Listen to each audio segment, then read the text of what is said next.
So recently, I read the Rachel Harrison book, So Thirsty, and I really liked it. And so I guess I was just thirsty for more Rachel Harrison books. So I picked up the book Cackle, which I'd been meaning to get to for a hot minute, and I honestly want to read all of her books at some point in time. So today we're going to talk about Cackle, which is like the perfect, cozy fall read. It's witchy, it's magical, it's cute, it's empowering. I absolutely loved it. So it follows this character, Annie, and it's her 30th birthday. Her and this other girl that she works with, she's a teacher, they're both teachers, and they're out at the bar. And after the bar, they're roaming the streets of New York City looking for this pizza place that her friend Nadia swears by. Instead, they stumble upon this psychic. And Nadia's like, oh my God, we have to go get our fortunes read. And he's like, she doesn't really want to at all. And she's like, I don't really want to go do this. And she's like, oh, come on, you have to. It's your birthday. They're more accurate now or something like that. So they go in there. Nadia goes in. She has her fortune done first. And then Annie goes in. All right. So Annie goes in and the fortune teller is like, she's reading her palm. And the fortune teller just seems like something ain't right. And she's like, all I see is darkness. There's nothing else. All I can see is darkness. And she doesn't really give her a fortune. She just tells her this is darkness. And that's it. Nadia, who went in before her, she was like, oh, you're going to find the love of your life this year. And his name won't be his name and this, that, and the other. But for Annie, it's like, nope, just darkness. So 30th birthday, that didn't make her feel any better. So they leave there and then they finally find the pizza place they were looking for and they eat their pizza. Annie has just gone through a breakup with her boyfriend who she was with for 10 years, Sam. Like, she thought that they were gonna get married, but he never proposed to her and just kind of left her hanging and then eventually broke up with her. And so she couldn't afford to stay in New York City, so she took a job in this other little town in Rowan, which is in upstate New York. And she moves there and she ends up sharing like, I don't know if it's a duplex or what it is, but she ends up getting this apartment upstairs that she shares a house with this lady, Lynn, and Lynn's almost never there. Like, Lynn's a photographer, so she's gone half the time. When she gets there, she goes in and it's actually super cute. And the town seems very cute. All the stores are not chains. They're all owned by locals and they have a farmer's market and it's super cute. And she gets a job teaching the next town over.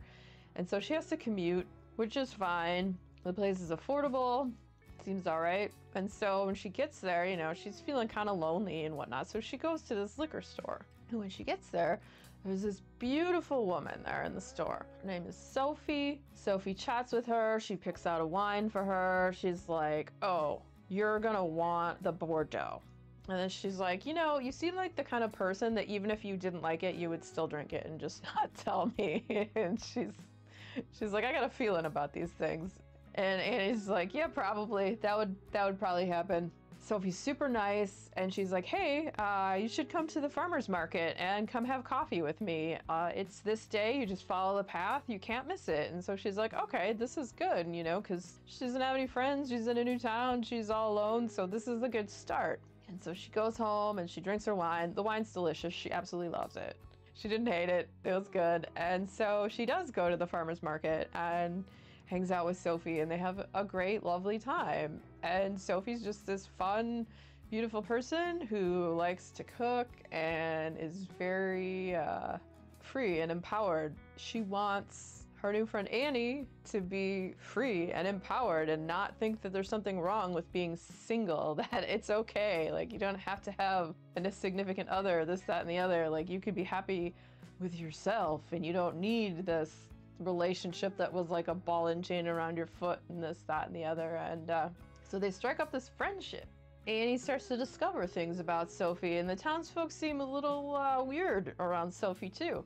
And she might just be a witch.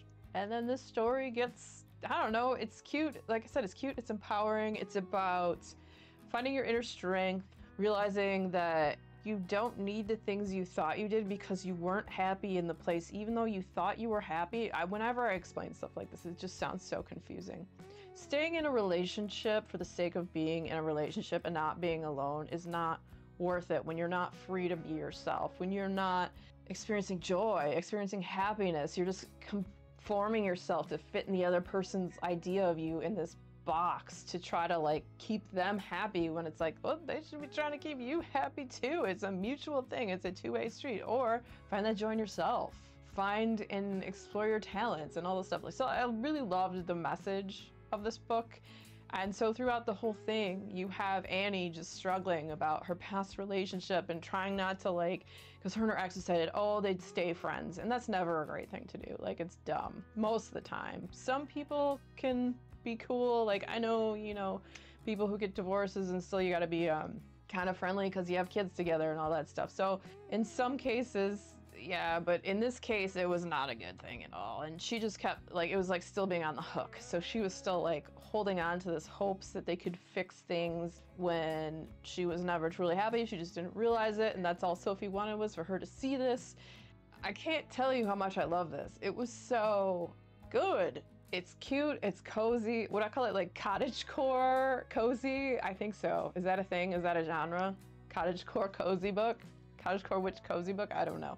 It's perfect for this time of year. This is like the perfect seasonal fall read. It's so cute. Rachel Harrison is so cute. I love her books. She's awesome. If you haven't read her yet, do it. She's got a bunch of books. She's got a werewolf book called Such Sharp Teeth, which I would highly recommend. It's great. Her newest one, So Thirsty, the vampire book, awesome. And this one too. This one's a few years older, Cackle, witchy. So we got witches, werewolves, vampires, oh my. So pick your poison. And if you would like to hear about her newest, So Thirsty, stick around. That will be the next video coming up. You're gonna wanna click into that. And if you enjoyed hanging out today, hit that subscribe button, come back, see me again, and we'll talk about more bookish things and weird stuff.